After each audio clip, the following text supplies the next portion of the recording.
Work by Bob Marley here on Democracy Now!, the War and Peace Report. I'm Juan Gonzalez. The federal minimum wage increased last week from $5.85 to $6.55. The increase gave nearly 2 million American workers a raise. The 70-cent increase is the second of three enacted under a 2007 law that saw the first minimum wage hike in more than a decade. But adjusted for inflation, the minimum wage remains lower in real terms than it was 40 years ago, despite record corporate profits.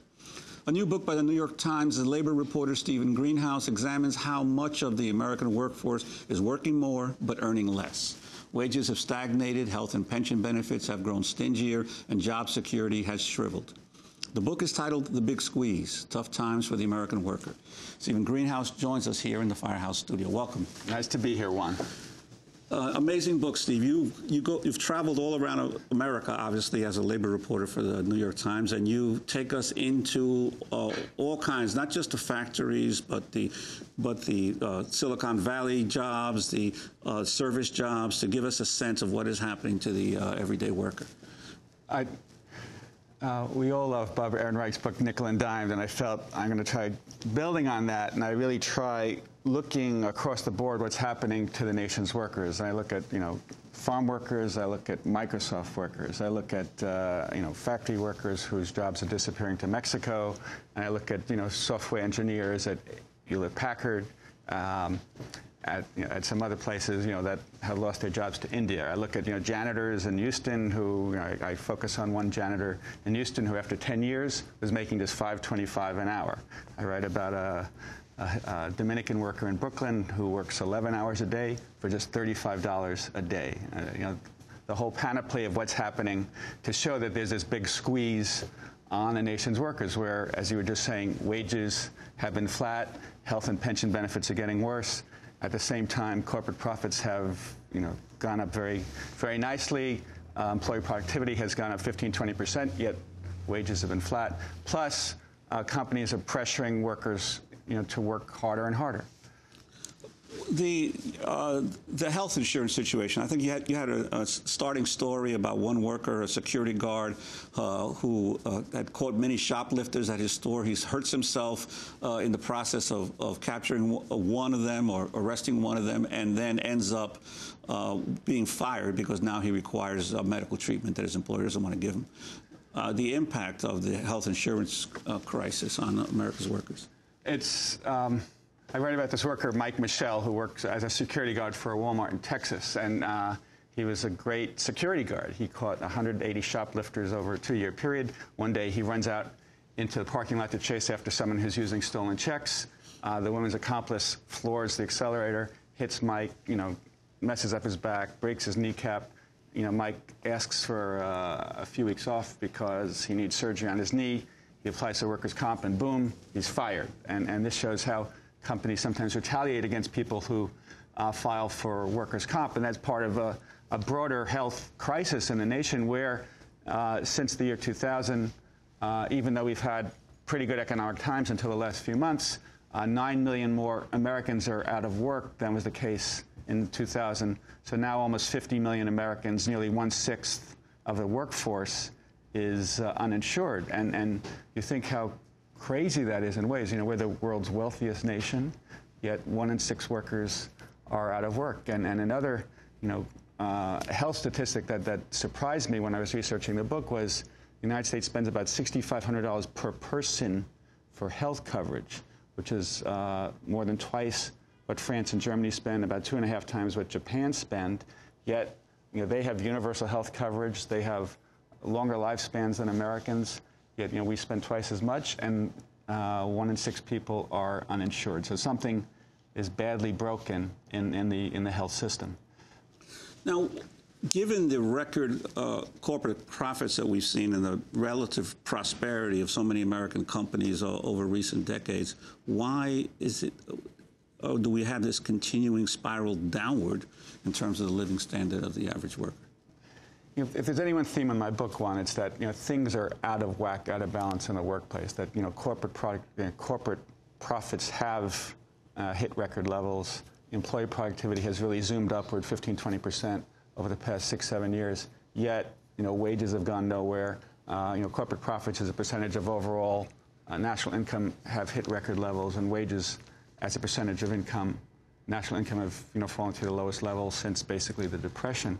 So what's wrong here? That's a good question. I think part of it is that employees, unions have much less bargaining power, much less power vis-a-vis corporations than was the case 30, 40, 50 years ago. Part of that's weaker unions. Part of that is globalization has really increased corporate power over workers, because corporations can tell employees, look, if you don't accept a wage freeze, we'll just move your job to China or India. If you're too vocal in demanding wage increases, raises, well, maybe you'll be caught up in the next round of downsizing. So I think globalization has really enabled corporations to increase pressure. And another thing, one, is Wall Street. I think Wall Street, since the 1980s and the rise of the institutional investor, the rise of mutual funds, hedge funds, pension funds, Wall Street is exerting much more pressure on corporations to maximize their share prices, as you know, which means maximize profits, which often translates into lowering costs and especially lowering payroll costs. A lot of managers will say, the area where they have most flexibility to reduce costs and increase profits is on payroll. So that's why we've seen all these waves of downsizing.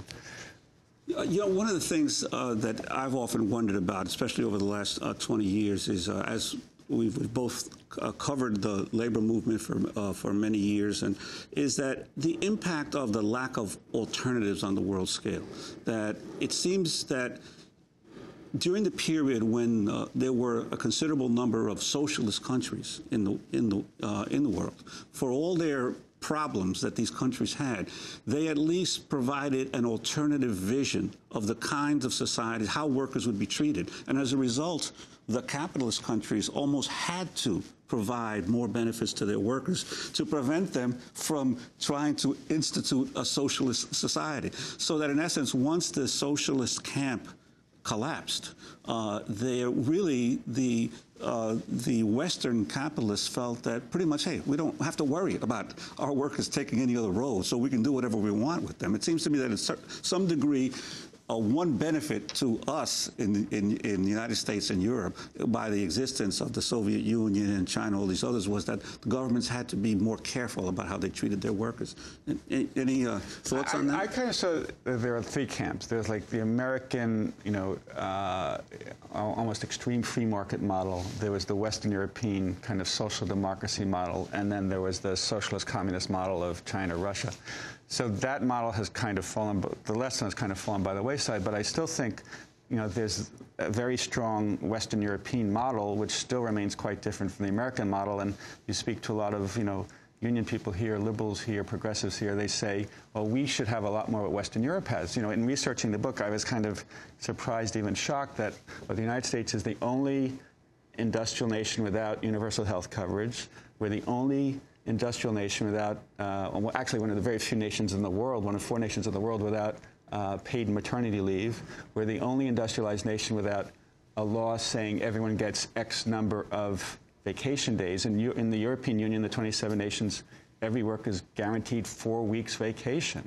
And also, we're the only industrialized nation where workers are not by law guaranteed a set number of paid sick days. So, I think we still have a lot to learn from the so-called social democracies of Europe in terms of, their model versus our model. And hopefully they will last long enough for us to learn from them. Let me ask you about our labor movement. Obviously, a few years back, there was a big battle and division within the American labor movement between the AFL-CIO and the establishment of a new Change to Win coalition led by the SEIU and others. But that coalition really hasn't appeared to have had much of an impact on the overall direction that the labor movement is going in. What's your sense of how this is shaking out, this split in the American organized labor? The unions that quit the AFL-CIO, the service employees, the Unite Here apparel hotel workers, the Teamsters, the United Food and Commercial Workers, they say they wanted to leave the AFL-CIO to give them an opportunity to grow faster and mobilize more. I think you're right, Juan. We haven't yet seen real big changes in how much these unions have been organizing. The service employees were organizing, more workers than any other union. Before the split, they continued to organize more than any other union. Unite Here was doing a lot of organizing before the split. It still is. But, some of the unions in Change to Win that weren't doing much organizing before, like the Teamsters, like the United Food and Commercial Workers, unfortunately, they're still not doing much organizing. We keep hearing that the Change to Win is working very hard with these unions to turn things around. In the book, I write about one kind of Change to Win or service employees organizing drive that does hold out a lot of hope for the labor movement. I write about the service employees' effort to unionize 5,300 janitors in Houston, and the workers there really had it bad. I mentioned, this worker who worked 10 years as a janitor at a luxury